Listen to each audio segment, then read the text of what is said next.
Good morning, welcome back to the channel. कैसे हैं आप लोग? बढ़िया, उम्मीद करते हैं बढ़िया होंगे। दिन की शुरुआत एक नए ब्लॉग के साथ में। दोस्तों आज जो है मेरी एक पहली टूर जो है स्टार्ट हो रहा है। आज हम आ गए हैं लखनऊ पूर्वांचल एक्सप्रेस वे पे और निकल रहे हैं थोड़ा सा काम के लिए। काम क्या, अपना मतलब कि एक ट्रैवल ब्लॉगिंग जो है अपना स्टार्ट कर रहे हैं, तो उसी में चल रहे हैं। का व्यू भाई साहब, ये नया एक्सप्रेस वे बना हुआ है और ये लखनऊ से लेके जो है आपका गाजीपुर तक गया हुआ है। और अभी हम वेट कर रहे हैं बस का, क्योंकि मैंने जो बुकिंग किया हुआ है ना, वो डायरेक्ट जो है लखनऊ से बुकिंग किया है और मैं कहीं बीच से बस को पकड़ूंगा, तो मैंने उनको कॉल किया हुआ है। अभी वो आएंगे तो यहाँ से रिसीव होंगे हम। तो ये जो एक्सप्रेस वे है ना, ये करीब 340 किलोमीटर की डिस्टेंस तय करता है और ये जो है आपका 6 लेन एक्सप्रेस वे है। और ये जो है आपका गोसाईगंज लखनऊ में पड़ता है, वहाँ के चांदसराय से आपका हरदैया पड़ता है आपका गाज़ीपुर में, वहाँ पे जाके निकलता है। और उसके बाद में बीच में आपके कनेक्टिंग डिस्ट्रिक्ट जो हैं वो आपके आज़मगढ़, सुल्तानपुर, मऊ और इधर से आप बलिया भी निकल सकते हैं। और ये जो एक्सप्रेस वे है ना भाई साहब, बहुत ही अच्छा बना हुआ है। ये आपका जो है आपका आगरा एक्सप्रेस वे है या यमुना एक्सप्रेस वे है, बिल्कुल उसी के तरीके का बना हुआ है। इससे जो है आपका जो टाइम है ना, बहुत ही कम लगता है। हाँ, अगर टोल इस पर ज़्यादा है तो जाहिर सी बात है कि सुविधाएं दी गई हैं। अब टोल को ध्यान में रखते हुए अगर आप देखें तो मतलब ये काफ़ी अच्छा बनाया गया है और आपका समय बहुत ही कम लगता है। सुबह सुबह जैसा ही यहाँ पे आने लगे भाई एकदम समझ लो कि बस मिस हो गई थी। फिर अपनी कार से आए, ड्राइवर यहाँ पे छोड़ के गया है, फिर उसके बाद में फिर हम निकल आए हैं। अब बस का वेट हो रहा है। आज हम बिल्कुल समझिए कि एकदम सोलो ट्रैवलर के तरीके से आज ट्रैवल होगी मेरी। और आजमगढ़ से अगर कोई देख रहा है, अगर कोई मिलना चाहता है तो प्लीज़ आप लोग वहाँ पे मिल सकते हैं हमसे। बाकी इंस्टाग्राम पे आप लोगों को जो है स्टोरी में डिटेल मिलती रहेगी, और आप लोग मेरे इंस्टाग्राम को भी फॉलो करिए। सुबह सुबह कि इतना ज़्यादा कोसा था ना, लेकिन अभी जो है ये देखिए सूर्य देवता जो है दर्शन दे दिए हैं। अब मतलब ये ठंडी भी थोड़ी थोड़ी हो रही है, लेकिन पता नहीं मुझे क्या है कि गर्मी लगती है। मुझे बस केवल 1 महीने समझ लिए कि पसीना नहीं आता है, नहीं तो भी समझ लिए कि 11 महीने तो मेरे पास में पसीना ही पसीना रहता है। और गाड़ियाँ भाई साहब यहाँ पे इतनी स्पीड में निकलती हैं ना। अब जाहिर सी बात है कि पैसा लिया गया है और इसमें अच्छा खासा पैसा लगाया गया है, तो सुविधाओं के साथ में समय को ध्यान में रखते हुए आपको जो है स्पीड पे भी गौर किया गया है इस पर। भाई साहब इसमें तो बिल्कुल समझ लें कि भीड़ है ही नहीं। इस पे मतलब इस एक्सप्रेस वे पे केवल वही चलता है जिसको ज़रूरत है और जिसको समय का महत्व पता है कि हाँ, हमारे लिए पैसे से ज़्यादा इम्पोर्टेंट मेरा टाइम है। बस वही लोग जो है इस पे ज़्यादातर चलते हैं। बस जल्दी से हमारी भी बस आ जाए, फिर उसके बाद में हम भी निकलें। अब टाइम ज़्यादा नहीं, मुश्किल से मुझे लगता है कि 10 से 12 मिनट हुआ है मुझे आए हुए। और ये देखिए मौसम एक बार फिर से ख़राब होता हुआ, धूप भी निकली हुई है और बादल भी आ रहे हैं। और यहाँ पे भाई साहब रुकने की कोई जगह भी नहीं है। अगर बारिश होगी तो समझिए भीग ही जाएंगे।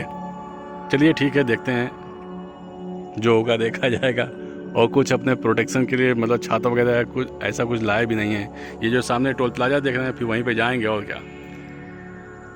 कंडक्टर से पहले ही बता देंगे कि हम इतने डिस्टेंस पे हैं।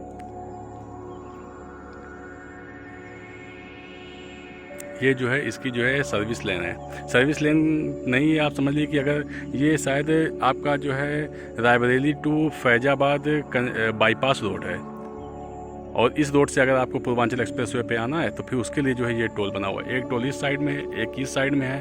और अगर एक देखेंगे तो एक वो देखिए सामने दिख रहा है, और एक इधर ये देखिए, दोनों टोल जो है एक ही आसपास में ही हैं। पे जब कोई ट्रक चढ़ती है ना तो भाई इतना लोड होता है, फिर समझ लो कि एकदम बिल्कुल गाड़ी पे बहुत ज़्यादा मतलब प्रेशर होता है। ये देखिए जो ट्रक आ रहा है ना, ये ढाल है ना, तो इसकी वजह से इतना लोड होता है इसके ऊपर कि समझ लीजिए कि एकदम बिल्कुल ट्रक की हालत ख़राब हो जाती है चढ़ने में। अभी तक तो बादल था, लेकिन अब बादल ख़त्म हो गए। धूप भाई बहुत भयंकर है, बिल्कुल एकदम पसीने में भीग रहे हैं। बस गाड़ी को तो काफ़ी टाइम हो गया है यहाँ, और यहाँ पे कोई लिफ्ट भी नहीं दे रहा है। चलिए ठीक है, देखते हैं। अगर कॉल तो किया हुआ है कंडक्टर को, तो उसने बोला कि बस भैया हम पहुँचने वाले हैं। लेकिन जो बस है ना वो शायद डिले है, जितने टाइम पे आनी थी उतने से हमको लगता है कि 45 मिनट तो हो ही गया है मुझे यहाँ पे खड़े हुए। भाई साहब गाड़ी की स्पीड देखिए यहाँ पे बहुत भयंकर है। ये फॉर्च्यूनर देख रहे हैं, कम से कम ये 150 के ऊपर ही होगी। एक्सप्रेसवे के साइड का थोड़ा सा व्यू दिखा दे हम सोचा आप लोगों को। देखिए भाई साहब धान की खेती एकदम बिल्कुल तैयार हो गई है। बस अब अगर बारिश हो गई ना तो इसको नुकसान हो जाएगा। और ये इसकी ऊंचाई इतनी ज़्यादा है ना भाई कि यहाँ पे कोई मतलब कि जानवर वगैरह तो इस पर चढ़ ही नहीं सकते हैं।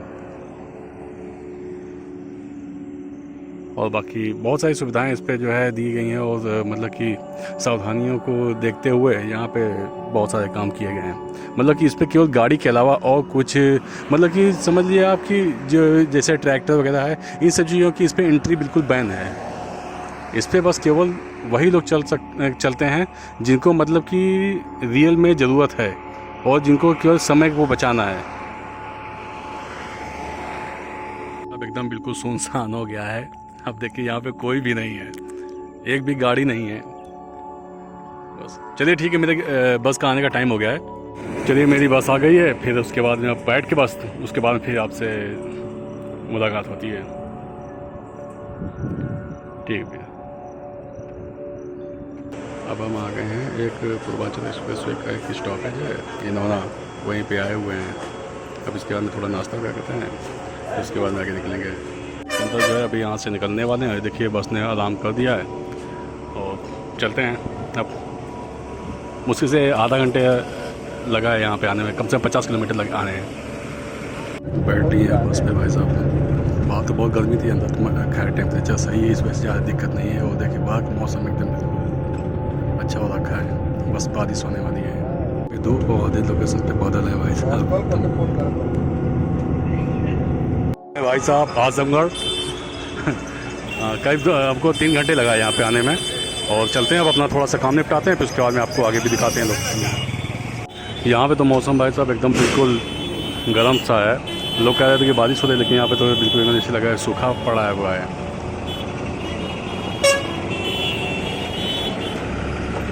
पता नहीं कौन सी नदी है, आजमगढ़ की सबसे मेन नदी मानी जाती है। किसी को पता हो, अगर आजमगढ़ से कोई हो तो प्लीज़ आप लोग कमेंट करके बताइए कि कौन सी नदी है ये। आजमगढ़ का चौराहा है जिसे नरौली चौराहा के नाम से जानते हैं। दोस्तों ये जो चौराहा है ना, पहले जो है बहुत ज़्यादा कंजस्टेड था। यहाँ पे बिल्कुल स्पेस नहीं थी, सब लोग जो है ज़मीन पे कब्जा किए होते हैं। लेकिन जो है यहाँ पे प्रशासन ने सब कुछ जो है अब एकदम बिल्कुल खुला खुला सा करवा दिया है। अब यहाँ पे बिल्कुल भी ट्रैफिक नहीं लगता है। एक टाइम था ना कि आप यहाँ पे ट्रैफिक में फंसे ही रहते हैं। मोस्टली एरिया जो है वो आपका जो है मतलब कि थोड़ा सा लोवेस्ट एरिया है। वो जो एरिया है वो मेन रोड से थोड़ा सा नीचे है, तो यहाँ पे शायद जब पानी वानी बरसता होगा तो फिर जो है बहुत ज़्यादा दिक्कत आ जाती होगी। गाड़ी थी वो काफ़ी अच्छी थी, लेकिन अब तो इतनी ख़राब गाड़ी मिल गई ना भाई कि आपसे क्या बताएं। ये चल कम रही बच ज़्यादा रही है। आपका आजमगढ़ का सिधारी चौराहा, ये भी काफ़ी अब खुला खुला सा है। ये पहले के समय में तो ये बिल्कुल एकदम बिल्कुल जाम ही लगा रहता था। और इसके आगे शायद एक रेलवे क्रॉसिंग थी, अब वहाँ पे ओवरब्रिज बन गया, तो जिससे जो है अब ट्रैफिक वगैरह जो बिल्कुल कम हो गया है। और आजमगढ़ पे जो है सामने आपको जो है आजमगढ़ रेलवे स्टेशन पड़ जाता है। लेकिन अब बस से आए हैं, हो सकता है वापसी ट्रेन से हो।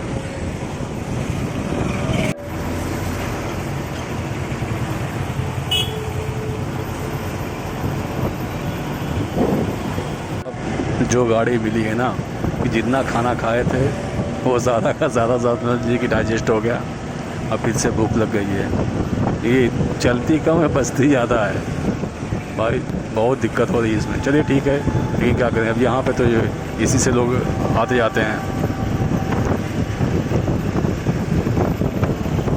मौसम में यहाँ पे इतनी बारिश हुई है, लेकिन पानी कहाँ चला गया अब कुछ पता ही नहीं चल रहा है। वैसे तो लोग बताते थे, कहते कि भाई यहाँ पे कई 5-6 दिन से लगातार बारिश ही बारिश हो रही है। बाकी जो है खेतों के माहौल देख के, यहाँ की हरियाली देख के लग रहा है कि बारिश हो रही है, लेकिन कहीं पे पानी इकट्ठा दिखाई नहीं पड़ रहा है। नहीं तो यहाँ की मिट्टी ऐसी है, लोग बताते हैं कि हल्का सा बूंदाबांदी भी हो जाती है तो पानी जो है जमा हो जाता है। और यहाँ पे एक ख़ास बात है, यहाँ के जो खेत है ना, इन खेतों में जो है मछलियाँ बहुत ज़्यादा आती हैं।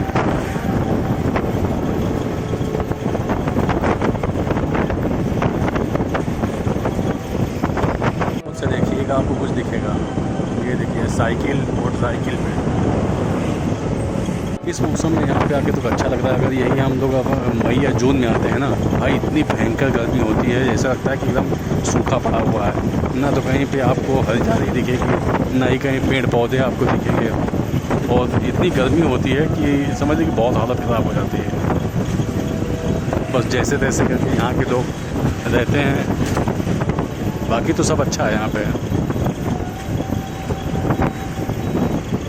जानते हैं क्या, इस जगह का नाम है परदेसी मोड़। काफ़ी अच्छा नाम लगता है सुनने में, परदेसी मोड़। ये देखिए आ गए अब हम जहानागंज। ये जहानागंज का थाना है और इसके बाद में जहानागंज एक ब्लॉक लगता है बस, लेकिन अच्छा कस्बा है। भाई साहब ड्राइवर बहुत हैवी है, बहुत हैवी ड्राइवर है। अब हम जहानागंज, ये है जहानागंज की बाज़ार। जहानागंज की जो है मार्केट है और मेन मार्केट तो इसके इस रोड के अंदर है। ये तो मेन रोड है। ये रोड जो है ना, ये आजमगढ़ से गाजीपुर की जो है कनेक्टिंग रोड है। बच्चों की स्कूल की छुट्टी हो गई भाई। देखो सारे बच्चे जो है स्कूल से अपने अपने घर जा रहे हैं। वो तो रोड पे ऐसे दौड़ रहा है ना, हल्का सा भी चुके समझ लिया गाड़ी के सामने आ जाते हैं।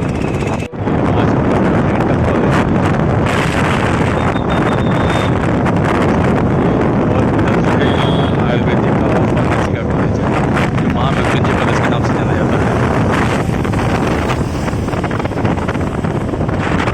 दोस्तों आ गए हैं आजमगढ़ में, थोड़ा सा अब आराम करते हैं, फिर उसके बाद में अब कल एक नया ब्लॉग शुरू करेंगे। उस ब्लॉग में आपको कुछ अलग ही देखने को मिलेगा। मैं अपना हो सकेगा अपना गांव दिखाऊंगा, ठीक है। तो आप लोग इंतज़ार करिए। चलिए इस वीडियो को यहीं पे एंड करते हैं। प्लीज़ आप लोग कमेंट करके बताइए वीडियो में क्या अच्छा लगा, क्या बुरा लगा। और हाँ, सब्सक्राइब जरूर करिएगा और ज़्यादा से ज़्यादा शेयर करिएगा। मिलते हैं फिर किसी ऐसी नेक्स्ट वीडियो में। तब तक अपना ख्याल रखिए। Bye bye bye bye.